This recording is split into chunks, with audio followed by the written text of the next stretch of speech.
সালামু আলাইকুম। Hi guys, কেমন আছেন? আমি আলহামদুলিল্লাহ ভালো আছি। এমএমএস ফুড ব্লগে আপনাদের স্বাগতম।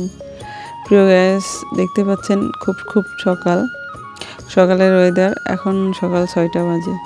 তো সকাল 6টা বাজে আমি ঘুম থেকে উঠে গেছি অনেক আগেই। তো আমি আজকে সকাল একটু রান্না করব, কারণ আমি ব্লগ ভিডিও বানানোর জন্য বাসার বাইরে যাব। তো বাসার বাইরে যাওয়ার জন্য আমাকে সকালে রান্না তো করতেই হবে। তো বলে না, কথায় আছে, ঢেকি সঙ্গেও ধান বাঁধে। তো মেয়েরা যেখানেই যাক না কেন, যাই করুক না কেন, চাকরি বাকরি যাই করুক না কেন, তাদের কিন্তু রান্নাটা করতেই হবে। আর এটা কিন্তু মেয়েদের রক্তের সাথে মিশে গেছে এই রান্নাটা।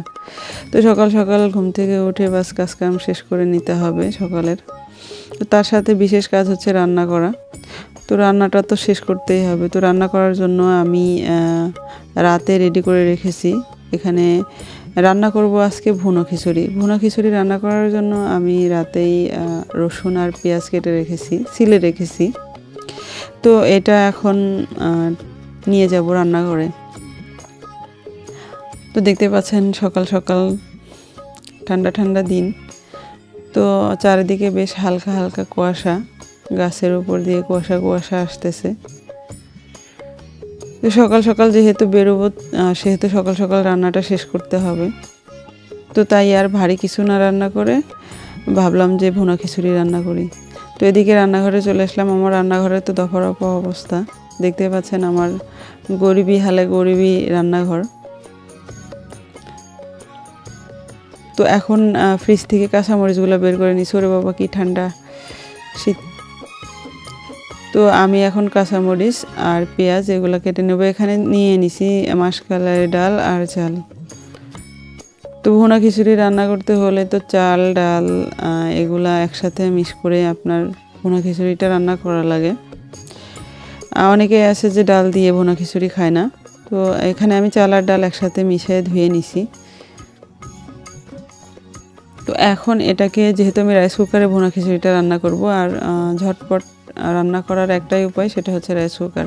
তবে খিচুড়িটা মাটির চুলায় রান্না করলে বেশি টেস্টি হয়, কিন্তু চুরিবিদ্যা মহাবিদ্যা। আজকে আমাকে চুরিবিদ্যা করতে হবে, কারণ আমার দেরি হয়ে গেলে হবে না। তো আমি রাইস কুকারে খিচুড়ি রান্না করার জন্য সব রকম মশলা চাল ডালের সাথে মিশিয়ে ভালোভাবে মেখে নেব।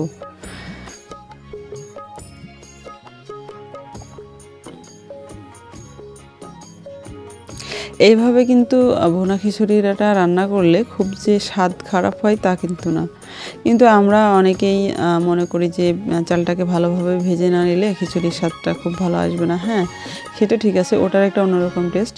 এটাও খেতে অনেক ভালো লাগে। আপনারা ট্রাই করতে পারেন বাসায়। আমার মতো যারা অনেক ব্যস্ত আর কি, তারা মাঝে এভাবে ট্রাই করতে পারেন। তো আমি চাল ডাল ভালোভাবে মশলার সাথে মাখায় পরিমাণ মতো পানি এবং তেল দিয়ে দিয়েছি। এখন এটা আমি রাইস কুকারের মধ্যে বসায় দেব। তো বসিয়ে দিছি। এখন জাস্ট প্লাগে দিয়ে দিলে আমি বাকি কাজ শেষ করতে পারবো, কারণ এখানে হতে থাকবে আর আমি বাকি কাজগুলো শেষ করে নিতে পারবো। তো প্রিয় গাইস, দেখতেই চালটা ফুটে উঠছে। দেখুন, একটু নেড়ে ছেড়ে দিব, কারণ হচ্ছে খিচুড়িটা একটু নেড়ে ছেড়ে দিলে আর কি মশলা টশলাগুলো সুন্দর হয়।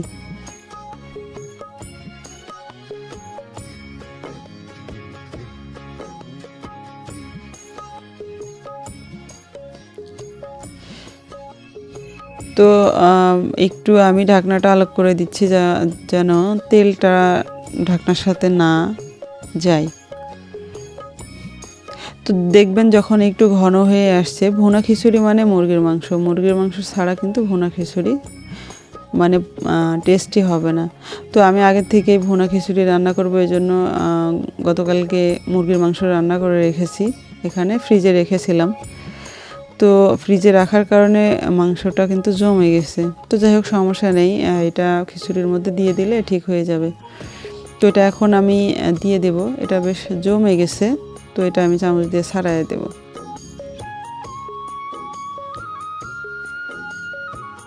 তো চামচ দিয়ে ছাড়াই দিছি মুরগির মাংসটা। এখন এখানে একটু নেড়ে ছেড়ে ঢাকা দিয়ে দিলেই তৈরি একদম ঝটপট ভুনা খিচুড়ি। কিন্তু চুরিবিদ্যাটা যাই হোক, বেশ ভালো ছিল।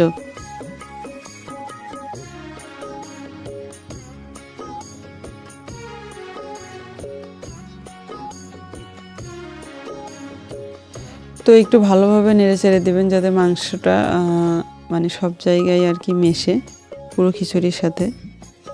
তো এবার নেড়ে চেড়ে আমি ঢাকনা বসিয়ে দেব, কারণ রস আছে খানিকটা।